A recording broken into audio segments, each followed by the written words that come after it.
Hello guys, आपका स्वागत है मेरे यूट्यूब चैनल अपडेट फोल में। तो आज हम जो बात करने वाले हैं वो ईवीएस का जो फर्स्ट चैप्टर है, पर्यावरण अध्ययन और उसकी बहुशास्त्रीय प्रकृति।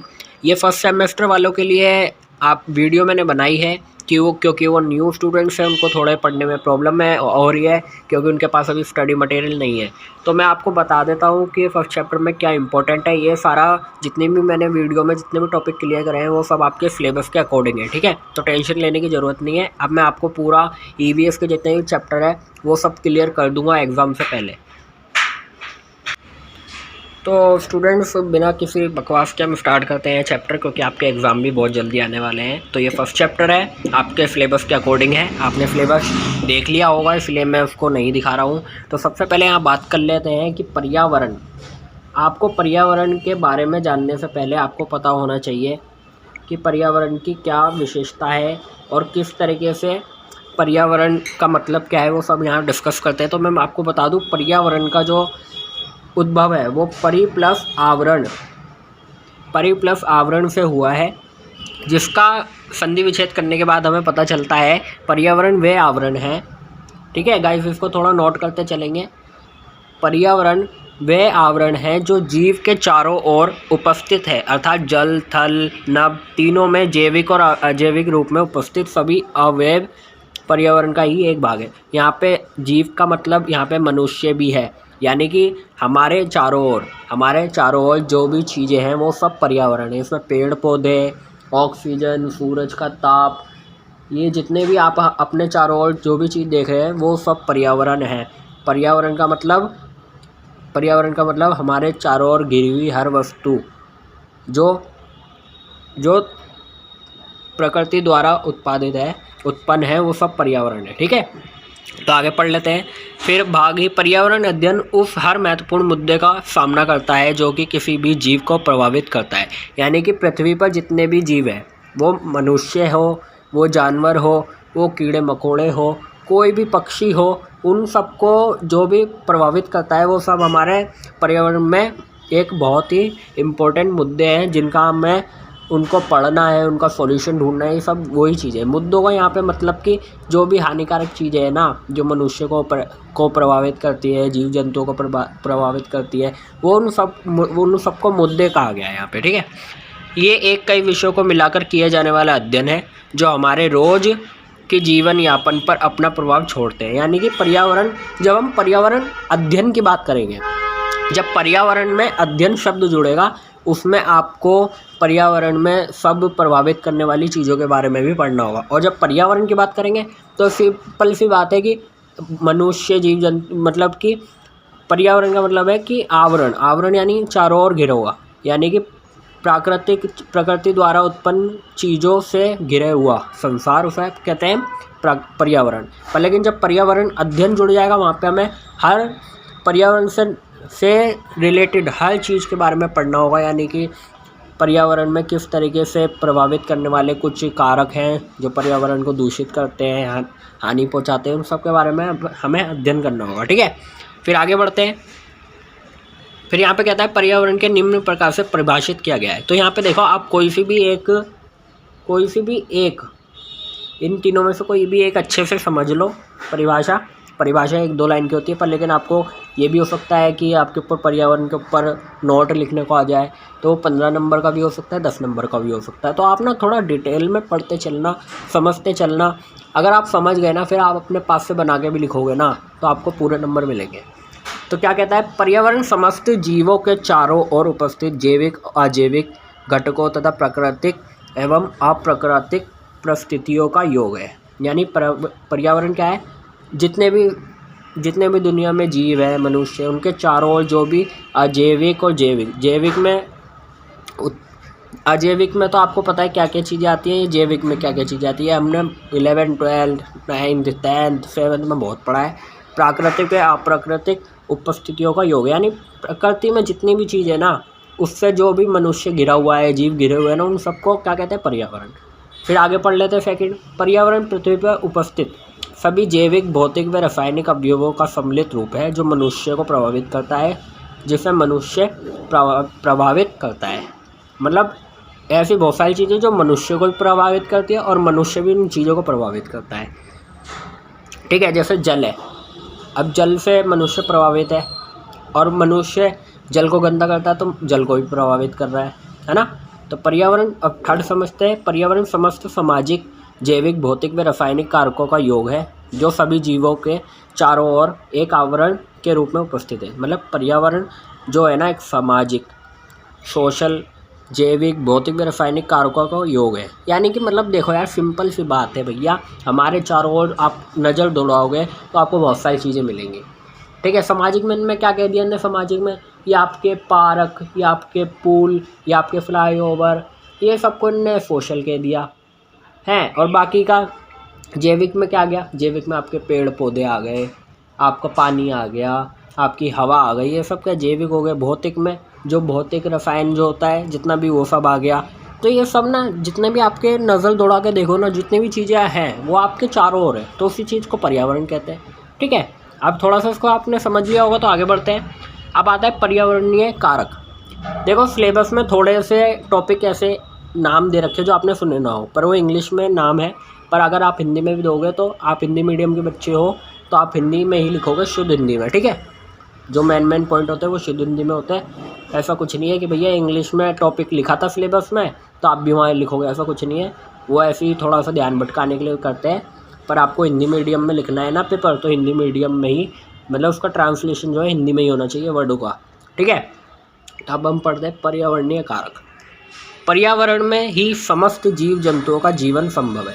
यानी पर्यावरण यानी इस पृथ्वी पे ही जीव जंतुओं का संभव है। इसमें प्रकाश है, ऑक्सीजन है, जल है। अगर ये चीज़ें नहीं होंगी तो इंसान, मनुष्य जो है नहीं रह सकता।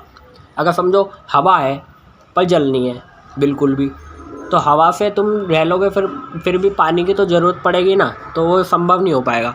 और जल है पर पानी नहीं है, सॉरी जल है ऑक्सीजन नहीं है तो भी नहीं। तो पर्यावरण में जितने भी कारक हैं ना उन सब का होना ज़रूरी है जीव जंतुओं के जीवित रहने के लिए। यह पर्यावरण अनेक कारकों से मिलकर बना है जिसका मनुष्य और जीव जंतुओं पर प्रभाव पड़ता है। इस प्रकार मानव को प्रभावित करने वाले बाह्य बलों अथवा परिस्थिति को कारक की संज्ञा दी जाती है। अर्थात पर्यावरण का प्रत्येक अंग जो परोक्ष अथवा अपरोक्ष रूप से मानव जीव जंतुओं को प्रभावित करता है वह कारक कहलाता है। यानी कि इसका कहने का मतलब यह है, वो पर्यावरण का प्रत्येक अंग, यानी पर्यावरण में क्या क्या चीज़ है, पेड़ पौधे हैं, ऑक्सीजन है, प्रकाश है, ये जितना भी है ना, जैविक और अजैविक घटक जितने भी है, पर्यावरण का हर एक प्रत्येक अंग जो मनुष्य या जीव जंतुओं पर डायरेक्टली और इनडायरेक्टली प्रभाव डालता है वो कारक कहलाता है। ठीक है, हो गया। अब आगे बढ़ते हैं। तो गाइस हम यहाँ बात कर रहे हैं पर्यावरण के कारक कि पर्यावरण के कारक कौन कौन से हैं। तो पहला आपका अजैविक कारक है, दूसरा जैविक कारक है। अजैविक कारक में क्या क्या चीज़ें हैं थोड़ा सा उसके बारे में पढ़ लेते हैं। अजैविक कारक, सभी अजैविक कारक इस श्रेणी में आते हैं। इसके अंतर्गत भौतिक कारक जैसे ताप, प्रकाश अथवा विकिरण इत्यादि व रासायनिक कारक जैसे मिट्टी, जल, गैस इत्यादि, वातावरणीय कारक जैसे वायुमंडल इत्यादि आते हैं। ये सभी कारक एक दूसरे पर निर्भर है। ठीक है। अजैविक कारक और जैविक कारक, ये हमने बहुत सारी कैटेगरी इनकी पढ़ी है हमने। अजैविक कारक जिनका दोबारा से निर्माण करना बहुत ही कठिन है, जिनका दोबारा निर्माण करने में बहुत टाइम लगता है, तो एक तरीके से कह सकते हैं इनका निर्माण मुश्किल ही है। इसको एक बार अगर ये ख़त्म हो गया तो दोबारा नहीं हो सकता, ऐसा इसको कह सकते हैं। और जैविक आपको पता है, आगे पढ़ेंगे जैविक के बारे में। तो इसके कारक, अजैविक कारक की डेफिनेशन देनी है आपको, यहाँ पे लिखिए, आप उसको नोट डाउन कर सकते हैं। फिर उसके बाद आता है प्रकाश और ताप। प्रकाश, प्राकृतिक रूप से सूर्य का प्रकाश एक बहुत बड़ा स्रोत है। देखो यहाँ पे देखो, अपने पास से लाइनें बनानी है, प्रकाश हेडिंग डालनी है। भैया प्रकाश क्या है उसके बारे में थोड़ा बता देना, बचपन से पढ़ते आ रहे हो।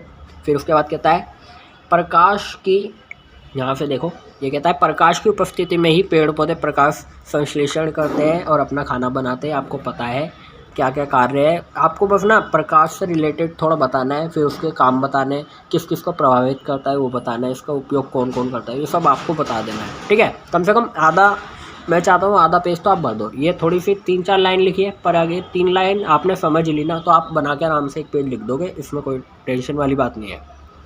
फिर बात करते हैं ताप की। ताप भी पर्यावरण का एक महत्वपूर्ण घटक है। पृथ्वी पर तापीय ऊर्जा सौर विकिरणों के रूप में पहुँचती है। ताप पेड़ पौधों, जीव जंतुओं सभी गतिविधियों को प्रभावित करता है। पौधों में जल अवशोषण, प्रकाश संश्लेषण, शोषण, वाष्पोत्सर्जन आदि सभी क्रियाएं ताप से प्रभावित होती है। सभी पेड़ पौधे, जीव जंतु, सूक्ष्म जीव इत्यादि को अपनी गतिविधियों को सुचारू रूप से चलाने हेतु अनुकूल ताप की आवश्यकता होती है। इससे कम या अधिक ताप पर गतिविधियां विपरीत रूप से प्रभावित होती है। देखो भाई, ताप के बारे में कितना इन्हें बना के लिख रखा है, और कुछ नहीं है, आपको समझना है और अपनी लैंग्वेज में लिखना है, ठीक है। जंतुओं में शीत निष्क्रियता एवं ग्रीष्म निष्क्रियता पाई जाती है। कुछ जीव शीत रुधिर वाले होते हैं, जिनका तापमान वातावरण के तापमान परिवर्तन के अनुसार घटता बढ़ता रहता है। तो आपको तापमान के बारे में बताना है यहाँ पे, और इसको थोड़ा बताना है कि किस किस को प्रभावित करता है, इसका काम किस लिए है। ताप करने क्या बताया, पेड़ पौधों में जल का अवशोषण, ठीक है। प्रकाश, अगर समझो आप पौधे में पानी डालते हो, अगर ताप नहीं होगा, अगर गर्मी नहीं होगी, तो वो जो पानी है ना वो जल्दी से सूखेगा नहीं, यानी सोखेगा नहीं। उसका जितना ही पानी है ना वो पौधा अपने अंदर ना उसको खींच नहीं पाएगा अपनी जड़ों में। अगर समझो नमी है, यानी ठंडक हो रही है और आप पानी डाल दो, तो पानी ऊपर ही रहेगा, वो अंदर जाएगा ही नहीं। तो उसके लिए ताप होना ज़रूरी है, बस यहाँ पे वही बताया गया है, ठीक है। अब समझो ताप नहीं है, गर्मी नहीं है, अगर आप पानी डाल दो ज़मीन पर और ठंड हो रही है, ठीक है, तापमान क्या है, ठंडा है, और आप पानी डाल दो, सूखने में कितना टाइम लगाएगा। और वहीं पे गर्मी में तब आप पानी डाल दो तो थोड़ी देर में ही वो पानी गायब हो जाता है, यानी सूख जाता है। तो यहीं पे ताप का बताया गया है कि किस तरीके से काम करता है, ठीक है। फिर मृदा भी है। मृदा पृथ्वी की ऊपरी सतह का एक महत्वपूर्ण भाग है, जो कि पृथ्वी पर पाए जाने वाले सभी पौधों एवं जंतुओं के लिए आधार प्रदान करती है। ये पेड़ पौधों को आवश्यक खनिज तत्व उपलब्ध करती है, ठीक है। मृदा का आपको बता देना है कि ये पौधों के लिए बहुत ज़रूरी है, इनका जीवन यापन जो भी है वो मृदा द्वारा होता है। फिर जंतुओं का बताना है, कुछ ऐसे बहुत सारे जंतु होते हैं जो मृदा पर ही निर्भर करते हैं, ठीक है। फिर उसके बाद आपको उसको खनिज तत्व देता है, यानी किस तरीके से मृदा जो होता है पौधे को किस तरीके से ताकत देता है, खनिज देता है, तत्व देता है, उसके बारे में आपको यहाँ पे बताना है, ठीक है। फिर उसके बाद जल घटक आपको पता ही है भैया, पृथ्वी पे लगभग 70% पानी है, ठीक है, जल से ढका हुआ है। जल जीवन के लिए आवश्यक घटक है, क्योंकि जल न सिर्फ जीवों के शरीर को घटक है, बल्कि उनकी मूलभूत आवश्यकता है। कई जीवों जलीय आवास भी है। तो थोड़ा आपको उसके बारे में बता देना यार, ये तो हम बचपन से पढ़ते आए। फिर उसके बाद आता है वायुमंडल। देखो वायुमंडल का सीधा है यार, ऑक्सीजन वाली बात है यहाँ पे। वायुमंडल का थोड़ा सा ये आपको शॉर्ट नोट आ सकता है, इम्पोर्टेंट है, तो इसको थोड़ा सा आप चाहे तो नोट कर लेना, ये इम्पोर्टेंट है आपके लिए, ठीक है। वायुमंडल की संरचना। वायुमंडल के पृथ्वी की सतह से 500 किलोमीटर की ऊंचाई तक फैला हुआ है, जिसमें तापमान 92 डिग्री सेंटीग्रेड से 1200 सेंटीग्रेड तक होता है। इसमें वायु की अनेक परतें पाई जाती है। कौन कौन सी पाई जाती है उसके बारे में देख लो। पहला है क्षोभ मंडल। ये वायुमंडल का सबसे निचला है, यानी कि पृथ्वी से थोड़ी सी ऊंचाई पे क्षोभ मंडल पाया जाता है। ये 11 किलोमीटर की ऊंचाई पे तक होता है। इससे अधिक मात्रा में धूल कण, बादल, जलवाष्प उपस्थित होने के कारण ये मौसमी घटनाएं होती हैं। क्षोभ मंडल का सबसे ऊपरी स्तर जो क्षोभ मंडल में समताप मंडल के बीच का संक्रमण स्थिति वाला भाग है, उसे क्षोभ मंडल कहते हैं, ठीक है। इतना सा डिफाइन कर देना है, ये आपका शॉर्ट नोट आ सकता है। समताप के बारे में बता देना है। क्षोभ स्तर से ऊपर, यानी कि पहले क्षोभ मंडल आता है, फिर समताप मंडल आता है, फिर मध्य मंडल आता है, फिर आयन मंडल आता है, ठीक है। ये मैं ज़्यादा थोड़ा सा आप इसको, ये आपके लिए इम्पोर्टेंट है, आप इसका स्क्रीनशॉट ले लो, वरना इसको आप अपनी कॉपी में नोट कर लो, ठीक है। इसमें समझाने वाली कोई बात नहीं है, आपको याद करनी होगी, ठीक है। फिर आगे बढ़ते हैं।